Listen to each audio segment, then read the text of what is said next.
You and I were talking about your content and really the depth that you are concerned about, that you address in these romantic Mm-hmm. novels. There's a sense of, as I perceive, a sense of purpose, Yes. and you really talk or portray a depth of relationship. So how do you build that in Well, to what a what novel? what we do with, especially with inspirationals and Christian fiction, is this is three-strand cord. Mm, It's the hero, the heroine, and Christ, mm, and we weave that faith element into the story, the plot, the narrative, the points of view, and so it's a faith-based book, and we want people to know that their faith can guide them no matter what. We write books about divorces. We write books about people who are grieving. We write books about children or adopting children or losing children. We write books about in our suspense. We write books about women who are in danger, jeopardy, mm.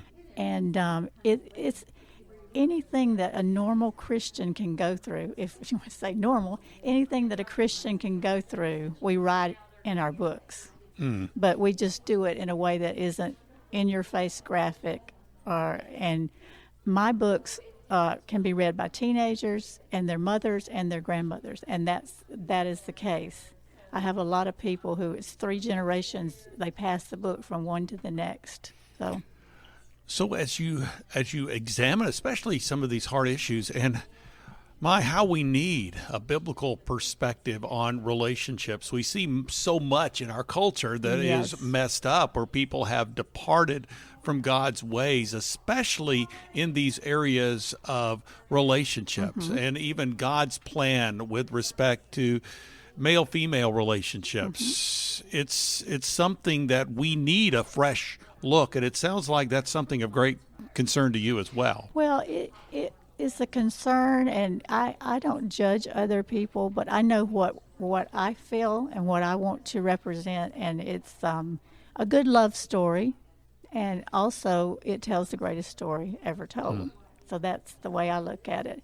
I want Jesus to be in there and people to talk about God and I've had so many readers write me or send me messages that they read my book and it brought them back to their faith or changed their lives. Mm. It made them understand what they went through was that they could be okay.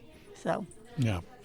Lenora Worth is joining us today here on the Meeting House on Faith Radio, one of the members of the faculty of the Blue Lake Christian Writers Conference taking place in Andalusia. This is Faith Radio, Meeting House Media Central here at the conference. Well, let's talk about your role here. okay. Tell me why you're here. You're part of the faculty, so what are you teaching? I happened here well, not by accident, I don't think, but we had moved here we lived in Louisiana, and we moved here after my husband retired to Florida, which is down south away. And I was going through some things in a new town and lonely and some personal things, and I went to the library because a friend had loaned me his book and it was overdue because I had it. And I went to turn that in and pay the fines, and the librarian knew that I was a writer, and she gave me the brochure. She said, "You might be interested in this."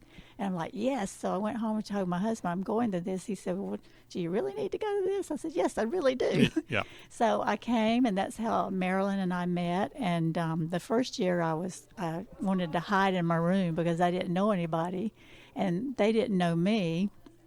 And I came under my real name, not my pen name. And but word got out that I was here, and everybody wanted to talk about Love Inspired, which I love to do. And that's how I got to know a lot of the people that come here every year. And I've been back every year. And then, of course, Marilyn taught me into speaking, and I've really enjoyed that. So what are you speaking on this week? Well, I talked about emotional intensity and suspense and how to put that in your books, even if it's not a die-hard movie or Mm-hmm. your life can blow up sometimes. Yes. And so if you write real, there'll be a lot of emotions in there, and the suspense of those emotions is what will drive the reader to keep reading. What is going to happen to her next? Are they going to work this out?